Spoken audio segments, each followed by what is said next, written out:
आज हम एक ऐसी कहानी की दुनिया में चल रहे हैं जो गुजरात के एक छोटे से शहर में आज भी दबी आवाज में सुनाई जाती है। ये कहानी है घंटियाल वाड़ी की, एक ऐसी हवेली जहां कहते हैं खुद वक्त एक पहेली बन गया था। बस यही एक लाइन, यही वो बात थी जिसने इस पूरी रहस्यमयी कहानी को जन्म दिया। एक ऐसी अफ़वाह जिसने दो दोस्तों को सच्चाई की तह तक जाने पर मजबूर कर दिया और उन्हें उस रात का सामना करना पड़ा जिसे वो शायद ही कभी भूल पाए होंगे।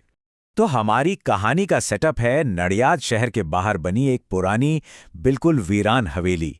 लोग उसे घंटियाल वाड़ी के नाम से जानते थे। मतलब घंटियाल वाड़ी सिर्फ कोई खंडहर नहीं था, बल्कि एक जीती जागती कहानी थी, एक खौफ था, एक ऐसी जगह जिसके बारे में बातें तो सब करते थे, पर वहां जाने की हिम्मत कोई नहीं करता था। और यहीं एंट्री होती है हमारी कहानी के किरदारों की। तो मिलिए यश और मयूर से, दो दोस्त जिन्होंने हिम्मत करके ये फैसला किया कि इस अफवाह का सच जानकर रहेंगे। उनका प्लान था आधी रात को इस हवेली के राज से पर्दा उठाना। उन्हें नहीं पता था कि ये हिम्मत उन्हें किस मुसीबत में डालने वाली है। तो सोचिए, रात के ठीक 12 बजे हैं। वो दोनों टॉर्च लेके वहां पहुंचते हैं और देखते हैं कि मेन दरवाजा वो पहले से ही थोड़ा सा खुला हुआ है, जैसे कोई उनका इंतजार कर रहा हो। और अंदर घुसते ही ऊपर से एक अजीब सी आवाज आने लगती है, ठक ठक ठक। बस इतना है, किसी के भी रोंगटे खड़े करने के लिए काफी था। और फिर उनका सामना उस चीज से हुआ जिसके लिए वो वहां गए थे, वो रहस्यमयी घड़ी। लेकिन जो उन्होंने देखा उसने उनके होश ही उड़ा दिए। यहीं पर कहानी में एक ऐसा मोड़ आता है जो दिमाग घुमा देता है। सोचकर देखिए, एक घड़ी जिसके कांटे ही टूटे हुए हैं, वो भला समय कैसे बता सकती है? ये तो लॉजिक से ही परे था। और ठीक उसी पल टन टन टन, घड़ी ने पूरे 12 बार टनटनाकर सबको चौंका दिया। जो बात कल तक सिर्फ एक सुनी सुनाई अफवाह थी, अब वो उनकी आंखों के सामने की डरावनी हकीकत बन चुकी थी। हवेली में वाकई कुछ बहुत गड़बड़ थी। अब मयूर का डर 7वें आसमान पर था। उसने खतरे को भांप लिया था। वो समझ गया था कि वो किसी ऐसी चीज से उलझ रहे हैं जो उनकी समझ से बहुत बहुत दूर है। पर क्या वो वक्त रहते वहां से निकल पाए? जब उन्हें लगा कि शायद सबसे बुरा हो चुका है, वो गलत थे। हवेली का असली डरावना खेल तो अब शुरू हुआ था।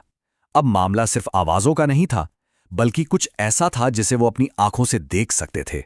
सीढ़ियों से एक धुंधली सी परछाई नीचे आ रही थी, सफेद कपड़ों में एक औरत। पर सबसे खौफनाक बात यह थी कि उसके पैर जमीन पर थे ही नहीं, वो हवा में तैरती हुई नीचे आ रही थी। और ठीक उसी पल उनकी टॉर्च बंद हो गई और उस घोर अंधेरे में एक एकदम ठंडी, फुसफुसाती हुई आवाज गूंजी। एक ऐसी आवाज जो किसी इंसान की लग ही नहीं रही थी, जैसे कोई भटकती आत्मा समय को ही रोक देने की गुहार लगा रही हो। यश ने जैसे तैसे कांपते हुए हाथों से टॉर्च फिर से जलाई, लेकिन अब कहानी अपने सबसे भयानक मोड़ पर पहुंच चुकी थी। वो औरत, वो परछाई गायब थी। सीढ़ियां बिल्कुल खाली थीं, लेकिन अपनी जगह वो एक चेतावनी छोड़ गई थी। एक ऐसी चेतावनी जिसे अनदेखा नहीं किया जा सकता था, क्योंकि वो खून से लिखी गई थी।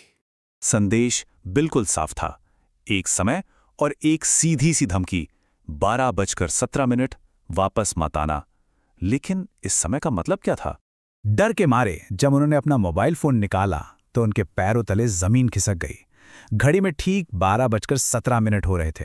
ये कोई इत्तेफाक नहीं था, ये एक सीधा संदेश था, उसी पल का, उसी एक लम्हे का।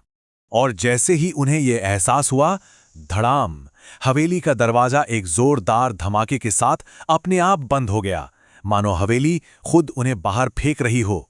दोनों अपनी जान बचाकर वहां से भागे। उस रात के बाद आखिर हुआ क्या? क्या वो सब सच था या सिर्फ उनके डरे हुए मन का एक वहम? खैर, कहानी का अंत इसके रहस्य को और भी ज्यादा गहरा कर देता है। अगली सुबह ने इस पूरी पहेली को और भी उलझा दिया। जब लोग वहां गए तो हवेली में कोई घड़ी थी ही नहीं, खून का कोई निशान तक नहीं था। घर पूरी तरह खाली और खामोश था, मानो उस रात वहां कुछ हुआ ही ना हो। तो सवाल ये उठता है कि क्या वो घड़ी और वो औरत सिर्फ यश और मयूर के लिए ही वहां आए थे? ये कहानी आज भी नडियाद की गलियों में जिंदा है और एक सवाल छोड़ जाती है कि अगर कभी रात के ठीक 12:17 पर एक अकेली घंटी की आवाज़ सुनाई दे, तो क्या ये मानना चाहिए कि घंटियालवाड़ी की आत्मा आज भी समय को रोकने के लिए किसी को बुला रही है?